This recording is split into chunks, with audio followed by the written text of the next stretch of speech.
ನಮಸ್ಕಾರ ವೀಕ್ಷಕರೇ, ನಿಮ್ಮೆಲ್ಲರ ಪ್ರೀತಿಯ ಉಮಾ ಸಂಗೀತ. ಈ ದಿನ ಏನಪ್ಪ ಅಂತ ಹೇಳಿದರೆ, ಇವತ್ತು ನಾಗರ ಪಂಚಮಿ ಹಬ್ಬದ ವಿಶೇಷತೆ ಬಗ್ಗೆ ಸ್ವಲ್ಪ ನಮ್ಮ ಮೇಡಮ್ ಇದ್ದಾರೆ, ಸುಜಾತ ಮೇಡಮ್ ಇದ್ದಾರೆ, ಅವರನ್ನು ಕೇಳೋಣ ಅಂತ ಹೇಳಿ. ಇದು ಜೈನ ಬಸ್ತಿ, ಇಲ್ಲಿ ನಾವು ಬಂದಿದ್ದೇವೆ ಇವತ್ತು. ಅವರು ಅದರ ಬಗ್ಗೆ ಸ್ವಲ್ಪ ಮಾತಾಡಿ ಕೇಳೋಣ ಹೇಳಿ ಬಂದಿದ್ದೀವಿ. ಸರಿ ಸುಜಾತ ಮೇಡಮ್. ನಮಸ್ಕಾರ ಸುಜಾತ ಮೇಡಮ್. ಪಂಚಮಿ ಹಬ್ಬ ಅಂದರೆ ನಾಡಿಗೆ ಸಂತಸದ ಹಬ್ಬ, ಸಡಗರದಿಂದ ಮಾಡೋದ ಹಬ್ಬ.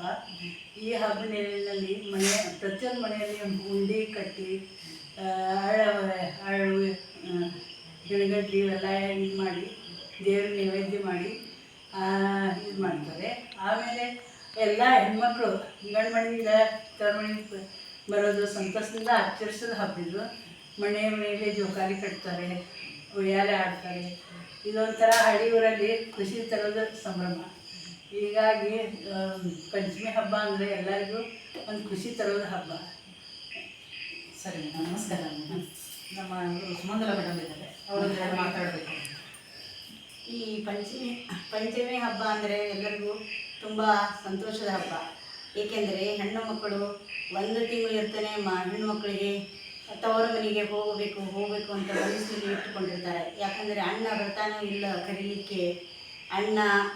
ಅಣ್ಣ ತಮ್ಮ ಬಾಂಧವ್ಯ ಈ ಪಂಚಮಿ ಹಬ್ಬದಿಂದ ಸಡಗರದಿಂದ ಪ್ರಾರಂಭ ಆಗುತ್ತದೆ.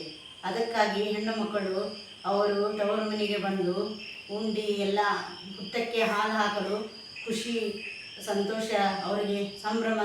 ಮಕ್ಕಳು ಎಲ್ಲರೂ ಸೇರಿ ತುಂಬ ಸಂತೋಷದಿಂದ ಜೋಕಾಲೆ ಮತ್ತು ದೇವಸ್ಥಾನಕ್ಕೆ ಹೋಗಿ ನಾಗಪ್ಪಗೆ ಹಾಲು ಹಾಕಿ ಸಡಗರದಿಂದ ನಾವು ತವರು ಮನೆಗೆ ಹೋದ್ವಿ ಅಂತ ಎಲ್ಲಿ ಹೋಗದೇ ಇದ್ರೂ ಪಂಚಮಿ ಹಬ್ಬಕ್ಕೆ ಹೋಗಲೇಬೇಕು ಅಂತ ಸಡಗರದಿಂದ ಬಂದು ಅವರೆಲ್ಲರೂ ಅಣ್ಣನ ನೆನೆಸ್ಕೊಂಡು ದುಃಖನೂ ಬರುತ್ತೆ, ಇಲ್ಲ ಸಂತೋಷವೂ ಆಗುತ್ತೆ. ಯಾಕಂದರೆ ಅಣ್ಣ ತಮ್ಮಂದಿರು ನಮಗೆ ಬಂದು ಹಬ್ಬಕ್ಕೆ ಸಂಭ್ರಮದಿಂದ ಕರೆದುಕೊಂಡು ಹೋಗುತ್ತಾರಲ್ಲ ಅಂತ. ಪಂಚಮಿ ಹಬ್ಬ ಉಳಿದವು ನಾಲ್ಕು, ಅಣ್ಣ ಬರಲಿಲ್ಲೋ ಯಾಕೋ ಕರಿಲಾಕೋ, ಅಣ್ಣ ಬರಲಿಲ್ಲೋ ಯಾಕೋ ಕರಿಲಾಕೋ ಅಂತ ಹಾಡ್ತಾ ಅವರೆಲ್ಲರಿಗೂ ತುಂಬ ಸಂತೋಷವಾಗುತ್ತದೆ.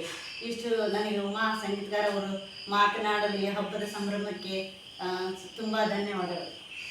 ನಮಸ್ಕಾರ ವೀಕ್ಷಕರೇ, ಈ ದಿನ ಹಬ್ಬದ ಸಂಭ್ರಮ ಹಳ್ಳಿಗಳಲ್ಲಿ ತುಂಬಾ ಚೆನ್ನಾಗಿ ಆಚರಿಸ್ತಾರೆ. ಸಿಟಿಯಲ್ಲೂ ಆಚರಿಸ್ತಾರೆ. ಹಾಗಾಗಿ ನಮ್ಮ ಕರ್ನಾಟಕದ ಜನತೆಗೆ ಎಲ್ಲರಿಗೂ ನಾಗರ ಪಂಚಮಿ ಹಬ್ಬದ ಶುಭಾಶಯಗಳು.